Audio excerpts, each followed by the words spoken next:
Setiap orang yang bertakwa kepada Allah, maka dia adalah wali Allah. Fa kullu man kana taqiyan kana lillahi waliya. Siapa yang bertakwa kepada Allah, maka dia adalah wali Allah. Baik. Berdasarkan keterangan ini, keterangan dalam ayat ini, maka kita bisa menyimpulkan, pertama, bahwa derajat hamba, derajat makhluk di sisi Allah itu bertingkat. Derajat makhluk di sisi Allah itu bertingkat.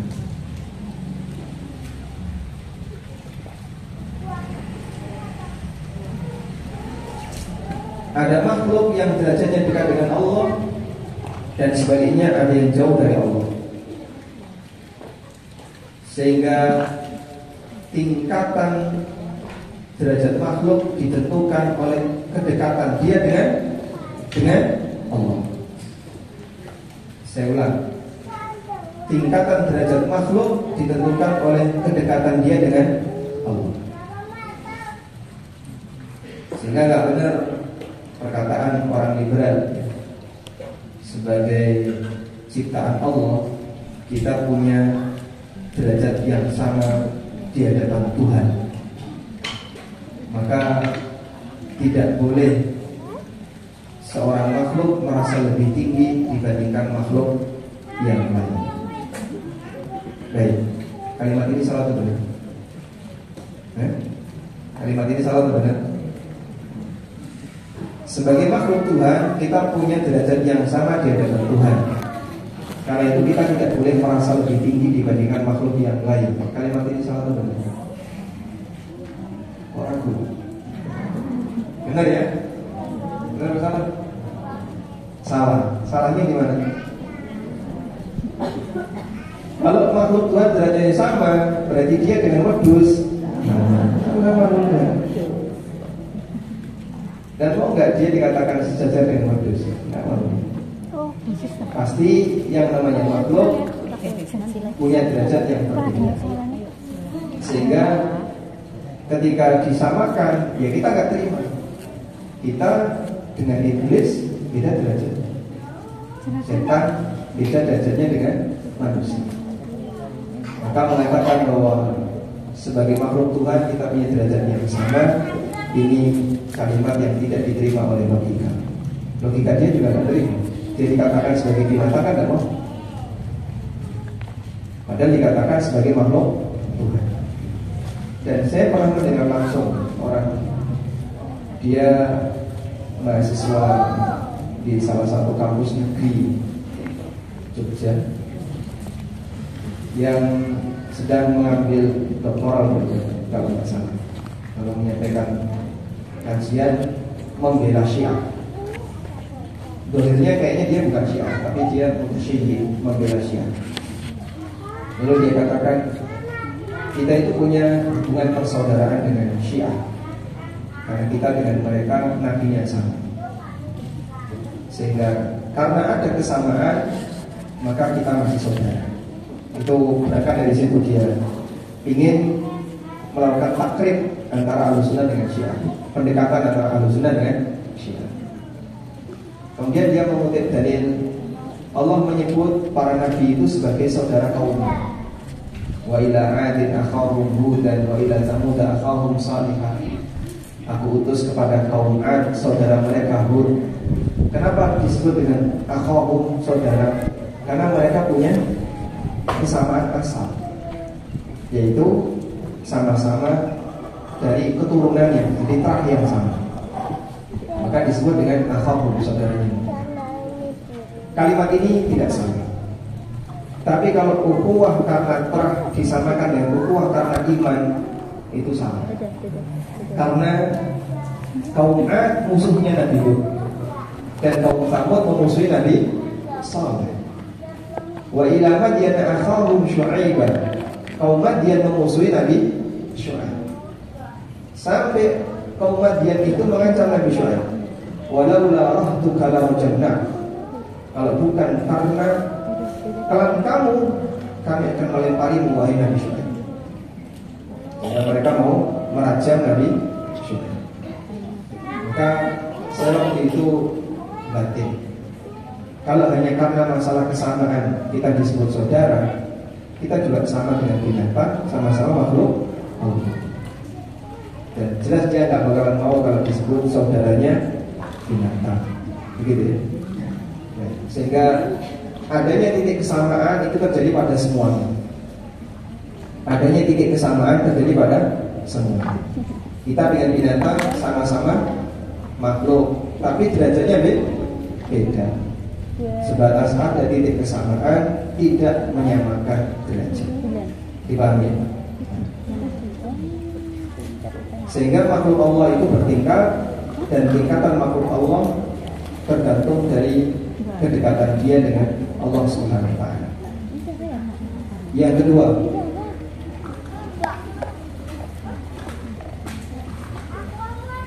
penentu kedekatan hamba dengan Allah adalah takwanya kepada Allah.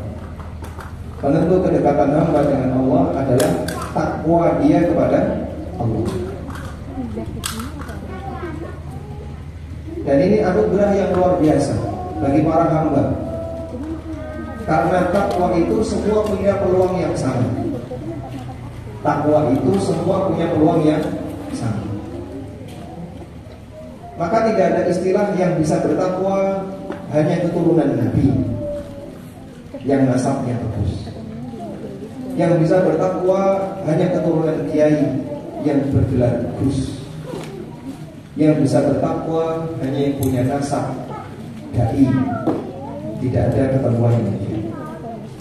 Sehingga takwa tidak tergantung pada nasab, sebagaimana tidak tergantung pada kekayaan, sebagaimana tidak tergantung kepada jabatan. Maka semua hamba punya peluang yang sama untuk jadi orang yang bertakwa. Itu anugerah yang luar biasa. Karena itu Allah Ta'ala katakan, inna akramakum indallahi atqakum. Yang paling mulia di antara kalian di sisi Allah adalah yang paling bertakwa.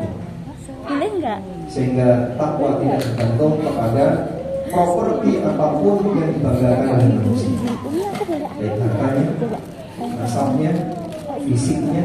Cakwe boleh nggak, Mbak? Oh, Cakwe boleh nggak? Boleh. Maka bisa jadi ada orang yang tidak punya ini semua. Penampilannya kurang bagus, warna kulitnya mungkin hitam tua, dia nggak punya harta, dia miskin, dia nggak punya jabatan, dia mungkin orang yang banyak mengalami sakit dan aneka kelemahan yang ada pada dirinya, tapi dia bisa menjadi hamba yang paling benar. Dan juga tidak bergantung kepada kekuatan fisik. Makanya orang yang sudah tua bisa bertakwa nggak? Apakah yang lebih tua kemampuan dia bertakwa kalah dengan yang muda? Itu. Sehingga tidak bergantung kepada kemampuan fisik. Subhanallah. Itu anugerah yang luar biasa. Itulah bukti keadilan dalam agama. Bukti keadilan dalam agama. Dan itu ternyata tidak berlaku dalam aturan manusia apapun. Makanya kita bisa lihat ya, yang bisa menduduki jabatan di negara demokrasi hanya punya banyak pengikut, dan takwa tidak disyaratkan punya banyak pengikut. Dan di negara monarki yang bisa menduduki jabatan hanya keturunan raja, dan takwa tidak bergantung kepada keturunan raja. Dalam komunitas tertentu yang bisa menduduki jabatan atas hanya orang tertentu saja, dan takwa tidak bergantung kepada. Maka semua hamba punya peluang yang sama untuk dekat dengan Allah Subhanahu wa taala tanpa embel-embel properti apapun yang dibanggakan oleh manusia. Nah, selanjutnya yang ketiga, setan juga punya wali. Setan juga punya wali. Dan kedekatan hamba dengan setan berbanding lurus dengan jauhnya dia dengan Allah. Kedekatan hamba dengan setan berbanding dengan jauhnya dia kepada Allah. Maka semakin jauh seorang hamba kepada Allah, dia semakin dekat dengan setan. Karena itu Allah kontraskan dua ini dalam Al-Quran. Allah waliyul ladina amanu yukhrijuhum minadh dhulumati ilan nur walladzina kafaru awliya'uhum at-taghut yukhrijunahum minan nuri iladh dhulumat. Allah walinya orang yang beriman. Yukhrijuhum minadh dhulumati ilan nur. Allah keluarkan mereka dari kegelapan menuju cahaya. Walladzina amanu, sementara walladzina kafaru, sementara orang-orang kafir, awliya'uhum at-taghut, wali mereka adalah taghut, di mana setan. Yukhrijunahum minan nuri iladh dhulumat. Kadang-kadang setan itu mengeluarkan hamba dari cahaya menuju kegelapan. Baik. Sehingga sebagaimana ada wali Allah, juga ada wali setan. Dari sini kita bisa melihat bahwa pilihan manusia hanya ada di 3 titik: menjadi wali Allah, atau menjadi wali setan, atau di posisi pertengahan, tergantung mana yang lebih mendekati. Dan itu bertingkat.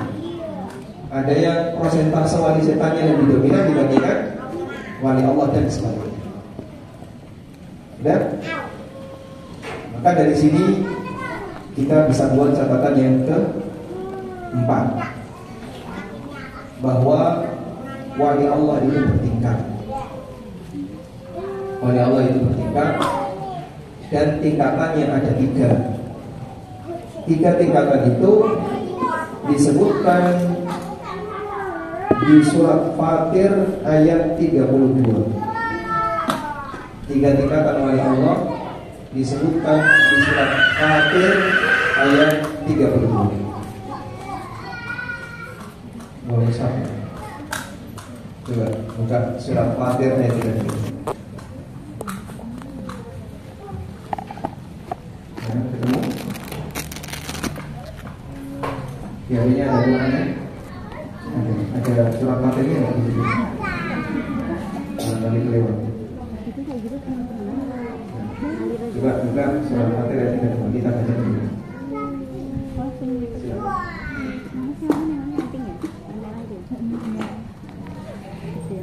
Allah Ta'ala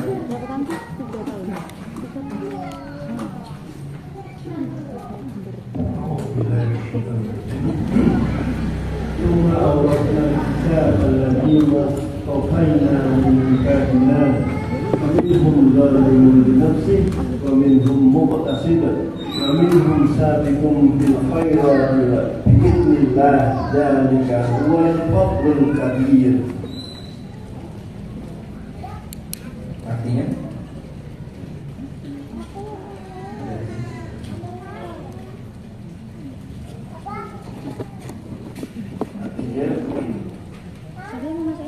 kemudian kitab suci itu kami wariskan kepada orang-orang yang kami pilih di antara hamba-hamba kami. Lalu di antara mereka ada yang menzalimi diri sendiri, ada yang pertengahan, dan ada pula yang lebih dahulu berbuat kebaikan dengan izin Allah. Itulah yang dikerahkannya kitab suci adalah karunia yang besar. baik. Alhamdulillah. Anda lihat di sini ya. Allah mengatakan, "Tsumma awrafna al-kitaba alladziina istafaina min 'ibadina." Kemudian aku wariskan. Wariskan artinya aku berikan.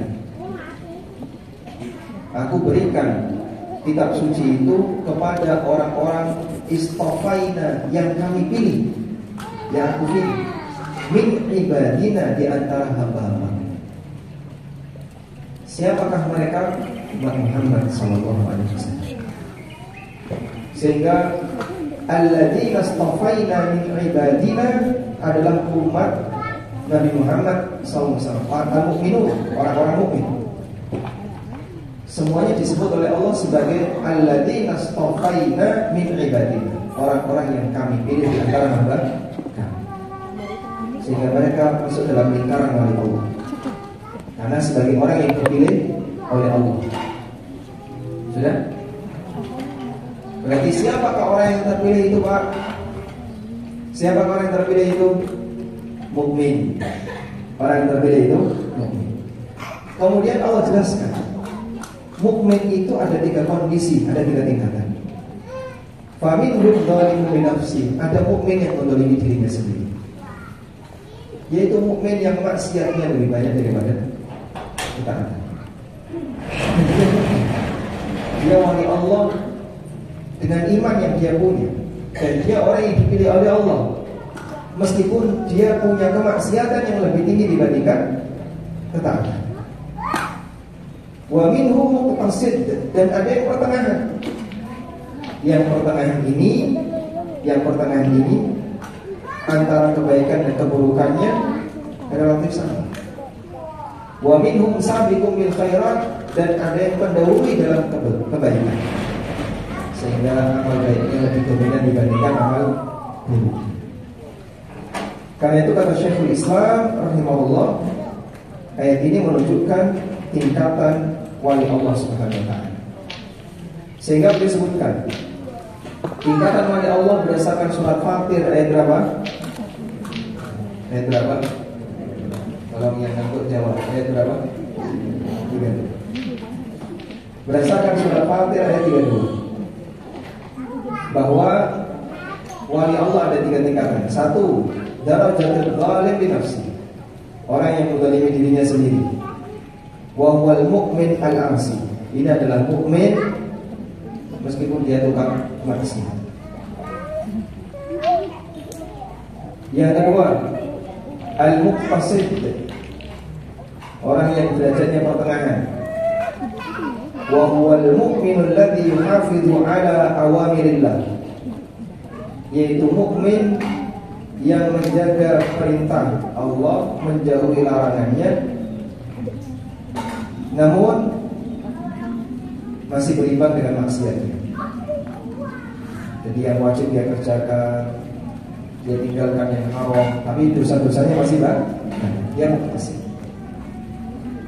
Kemudian dalam posisi yang sama, dia belum begitu mengunggulkan amal sunnah. Amal sunnahnya masih sedikit. Yang ketiga, sabiqum bil khairat. As-sabiq bil khairat adalah orang yang kebaikannya lebih dominan, sehingga di samping dia melakukan yang wajib, dia tambahkan yang sunnah, dia tinggalkan yang haram, meskipun mungkin masih melanggar yang makruh. Ini bisa sampai pada tingkatan sabiqun bil khairat. Wallahu a'lam. Ini sebagaimana keterangan yang disampaikan oleh Syekh berdasarkan Al-Quran. Maka Allah sebutkan tingkatan walinya di surat Fatir ayat 32, ada 3 derajat. Dari sini kita bisa lihat bahwa wali Allah itu maksum atau tidak. Nah, tulis muqaddimah berikutnya. Yang keberapa? 5. Wali Allah itu tidak maksum, sebab wali Allah itu bukan nabi. Dan ada wali Allah yang disebut oleh Allah zalimun, maka dia berbuat maksiat tapi dia wali. Didatangkan seseorang yang senangannya untung, maka mudhikan Nabi SAW. Orang ini lucu, kadang suka membuat Nabi SAW ketawa. Orang yang senang mendem ini didatangkan kepada Nabi SAW untuk dihukum. Dan sering sekali, berkali-kali dia itu dihukum karena mendem. Sampai ada orang yang melaknat, laknatullahi alaihi ma aktsara ma utiya ila Nabi SAW. Semoga Allah melaknatnya. Sering sekali dia itu ditangkap untuk dihukum kepada Nabi SAW. Tapi Nabi SAW berikan pembelaan. Waktu keluar kalimat laknat itu dibilang oleh Rasulullah SAW. Lalu beliau melarang untuk melaknatnya. Dan Nabi SAW mengatakan la'allahu yuhibbullah wa rasulah. Bisa jadi dia adalah orang yang mencintai Allah dan Rasulnya. Sehingga tukang mendem bisa jadi wali, karena dia berbuat maksiat tapi maksiatnya tidak sampai menghilangkan iman. Di sini kita bisa memahami bahwa wali Allah itu tidak maksum. Maka siapa yang mengatakan wali Allah maksum, pernyataan ini bertentangan dengan surat Fatir ayat 32. Baik. Selanjutnya, sebagaimana wali Allah tidak maksum, maka kita tidak boleh memposisikan wali Allah sejajar dengan Nabi. Tidak boleh memposisikan wali Allah yang bukan Nabi sejajar dengan Nabi. Sebab Nabi itu tertinggi di antara para nabi.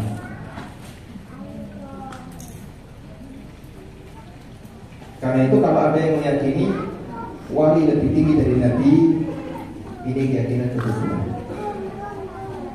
Kalau ada yang meyakini wali lebih tinggi dari Nabi, keyakinan kekufuran. Dan berangkat dari keyakinan inilah sampai ada orang yang punya anggapan kalau manusia sudah jadi wali, maka dia bebas dari syariat Nabi. Ya kan? Untuk bisa jadi wali gimana? Oh, ada tahapannya. Protapnya gimana, Pak? Protapnya harus menjalani syariat. Setelah menjalani syariat, maka naik menjalani tarekat. Menjalani tarekat itu yang melakukan suluk dan riyadhah. Ono sing toko, ono sing lelaku, poso ini. Ada yang jalan dari Anyer sampai Panarukan, jalan kaki. Dan dia sudah dikasih alamat, nanti kamu mampir ke sini, kasih alamat, mampir ke MIPS, ya. Habis itu ke Jamilur Rahman. Baik, sehingga dia disuruh jalan kaki mengelilingi Jawa. Nanti kalau sudah tarekat, naik tingkatannya jadi hakikat. Kalau sudah hakikat, ini dia sudah mencapai posisi di mana dia sudah melihat hakikat dari kehidupan. Tingkatan atasnya makrifat. Ketika dia sudah makrifat, maka dia nekat. Puncaknya itu di makrifat. Nah, wis makrifat, wis nekat.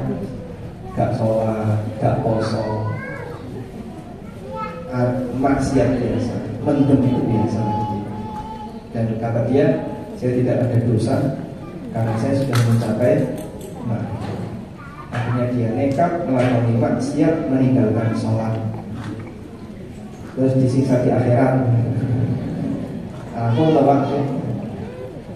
Karena dia punya keyakinan apabila sudah mencapai makrifat, maka dia sudah tidak wajib menjalankan sholat.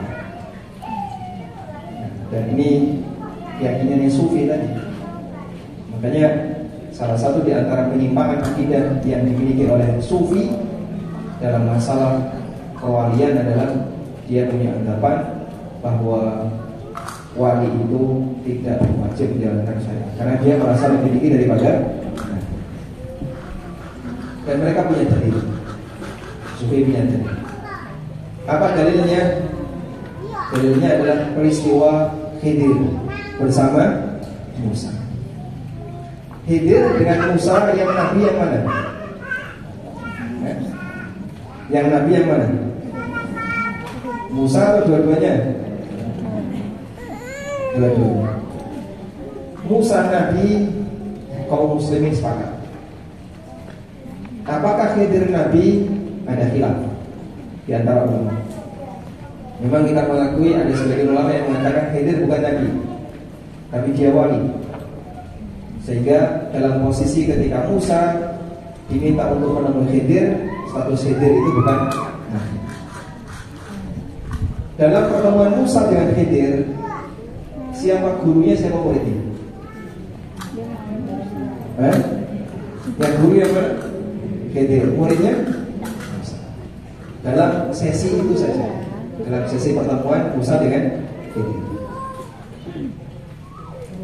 Dan Musa diperintahkan untuk menemui Khidir sebagai bentuk ujian. Ketika beliau ditanya oleh seseorang di antara Bani Israel, adakah orang yang lebih berilmu dibandingkan kamu? Musa mengatakan tidak. Sementara beliau tidak mengatakan insya Allah, padahal beliau tidak mengetahui ada ilmu yang diberikan oleh Allah kepada makhluk yang lain, kepada hambanya yang lain yang tidak dimiliki oleh Musa. Ya, sehingga berkaitan dengan syariat Taurat, Musa paling berilmu dan Khidir tidak tahu isi Taurat, karena Musa tidak mengajarkan Taurat kepadanya dan Khidir tidak mendapat wahyu Taurat. Tapi ada ilmu yang dimiliki oleh Khidir yang tidak dimiliki oleh Musa, sehingga bagian inilah Khidir diminta untuk Musa diminta untuk mendatangi Khidir. Baik. Berarti di sini wali lebih tinggi daripada nabi. Makanya Musa diminta untuk berguru kepada Khidir, dan Khidir itu wali, sementara Musa itu nabi. Kalau ada jawab gimana jawab? PR ya? PR bisa? PR. Baik, silakan dirembuk Pak. Atau Anda nih. Baik. Ini dalil yang paling sering diangkat oleh orang sufi untuk mengatakan bahwa wali lebih tinggi dari nabi. Maka kita punya jawaban begini.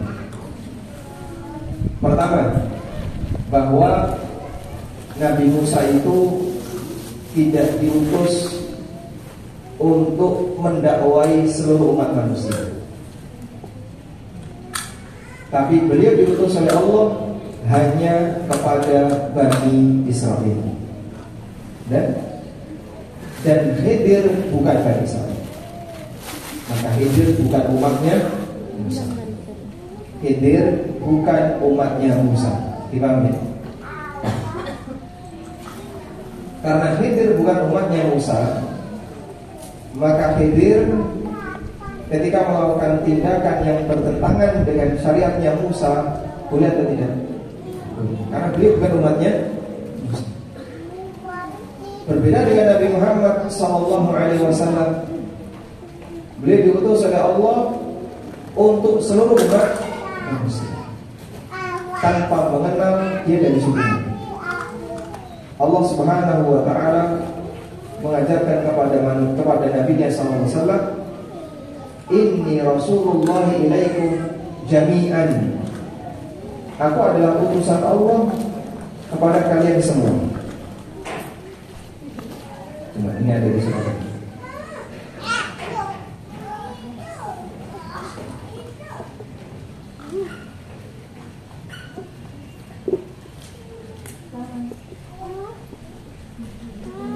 Di surat Al-A'raf ayat 158.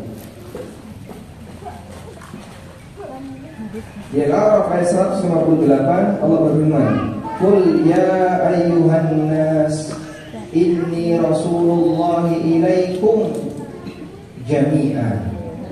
Katakan ya Muhammad, ya ayyuhan nas, wahai seluruh umat manusia, inni Rasulullah ilaikum jami'an. Aku adalah utusan Allah untuk kalian semua, sehingga semua manusia di muka bumi ini dia adalah umat Nabi Muhammad SAW.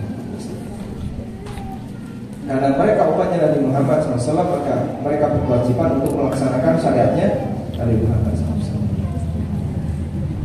Dan juga disebutkan dalam hadis riwayat Bukhari Muslim, Nabi Muhammad SAW pada bersabda, "Uqitu khamsan lam yuqahunna nabiyyun qabli." Aku diberi oleh Allah 5 hal yang tidak pernah diberikan kepada nabi-nabi sebelumku. Salah satunya wa bu'ithu linnasi kaffah wal anbiya'u yub'atsuna ala ummatihi. Aku diutus oleh Allah untuk seluruh umat manusia, sedangkan para nabi hanya diutus oleh Allah terbatas pada umat. Maka Nabi Musa hanya diutus untuk siapa? Bani Israel. dan bukan untuk seluruh umat manusia. Baik. Sehingga Khidir kenapa dalam kejadian yang Allah ceritakan di surat Al-Kahfi itu kok melakukan tindakan yang bertentangan dengan Musa? Kita punya alasan karena Khidir bukan umatnya Musa. Dan berarti dalam hal ini maka Khidir tidak berkewajiban untuk melaksanakan syariatnya Musa. Wallahu a'lam. Walhamdulillahirabbil alamin. Baik, kemudian yang terakhir catatannya ke berapa? 7. Mana? Ya terserah ya. Ada kasih nomor 6 atau 7 terserah.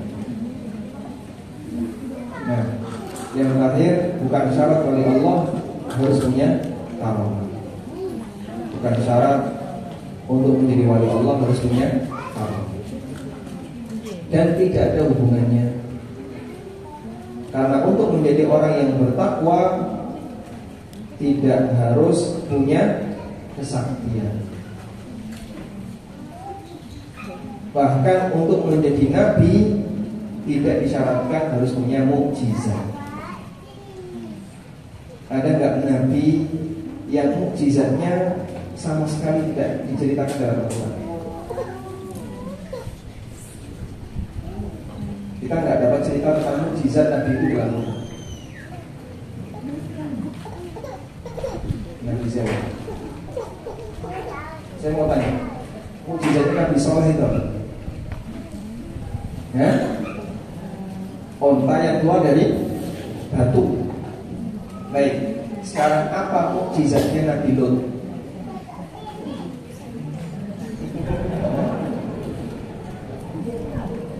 Itu bukan mukjizat, itu pelanggaran masyarakat. Apa mukjizatnya Nabi Syuaib? Mukjizat Nabi Syuaib apa? Kalau ini Nabi Lut umatnya dijungkir, dunia dijungkir, dibagi, terus dilempari batu. Itu mukjizat bukan? Bukan, itu hukuman yang Allah berikan kepada umatnya. Nabi Syuaib umatnya dikirim oleh Allah angin kencang sampai mereka mati semuanya. Itu bukan mukjizat, tapi apa? Hukuman. Sehingga ada mukjizat, ada hukuman. Baik, apa mukjizat Nabi Syuaib? Pernah ada cerita Nabi Syuaib punya mukjizat seperti ini? Ada? Tidak dapat ya kita cerita tentang itu. Baik, kita tidak tahu. Apa mukjizatnya Nabi Nuh? Bikin perahu. Mukjizat itu tidak mungkin manusia bisa menyainginya. Perahunya Nabi Nuh dengan kapal orang di masa sekarang mungkin lebih canggih dari masa sekarang.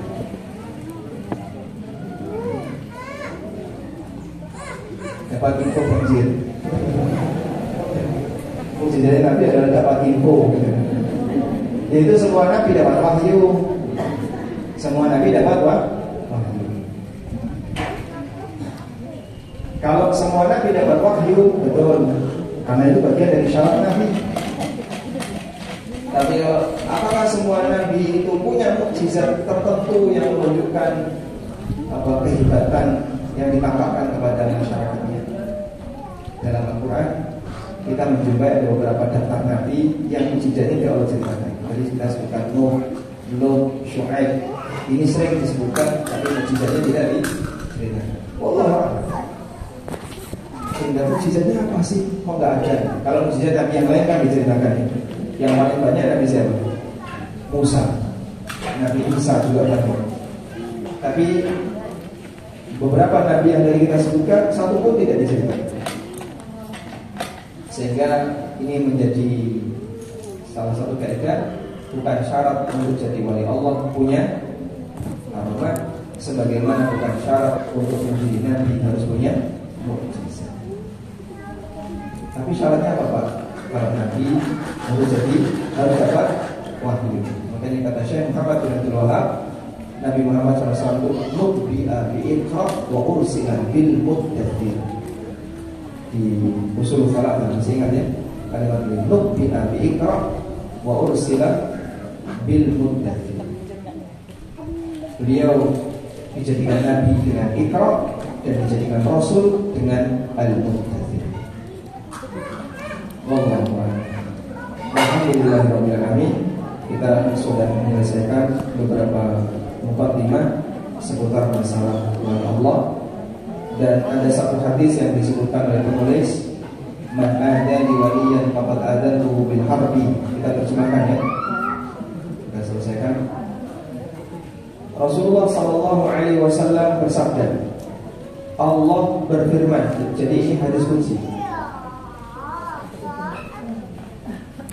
Ini penulis tidak menyebutkan kalau ini hadis qudsi. Rasulullah sallallahu alaihi wasallam bersabda, Allah berfirman, man adali waliyan faqad adantuhu bil harbi wa ma taqarraba ilayya 'abdi bi syai'in. Man ada yu'adi artinya memusuhi. Siapa yang memusuhi waliku, faqad adantuhu bil harbi, maka aku umumkan berperang dengannya. Sehingga dosa yang dikatakan perang pada Allah tidak hanya riba, yang mungkin juga perlu kita angkat di masyarakat. Di antara dosa yang dikatakan perang pada Allah adalah apa? Memusuhi wali Allah. Wa ma taqarraba ilayya 'abdi bi syai'in, dan tidaklah hambaku taqarraba ilayya. Taqarraba mendekat, artinya beribadah. Tidaklah hambaku beribadah kepadaku bi syai'in, dengan ibadah tertentu, ahabba ilayya, yang lebih aku cintai, mimma aftaratuhu alaihi, melebihi apa yang aku wajibkan, melebihi apa yang aku wajibkan. Wala yazalu 'abdi, dan hambaku terus yataqarrabu ilayya, beribadah kepadaku, bin nawafil, dengan amal sunnah, hatta uhibba, sampai aku mencintai. Sehingga salah satu di antara fadilah amalan sunnah adalah untuk semakin dekat dengan Allah Subhanahu wa taala. Hadis riwayat Bukhari. Baik. Sehingga di sini menunjukkan keutamaan siapa?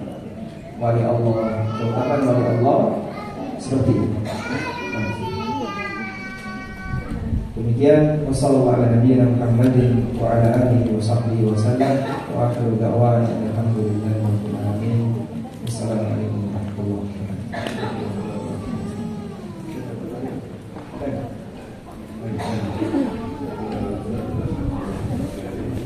Sebelum kita berlanjut ke pertanyaan, disampaikan oleh semua sekalian bahwa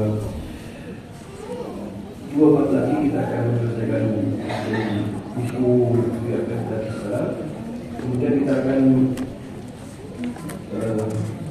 membahas buku selanjutnya, yaitu Masail Jahiliyah, yang disyarah oleh Syekh Muhammad Syukri Al-Jadi, terbitan Pustaka Imam Bajjal. Dipersiapkan punya agar nanti kita sudah membahasnya dalam keadaan siap punya bukunya. Jangan sampai salah.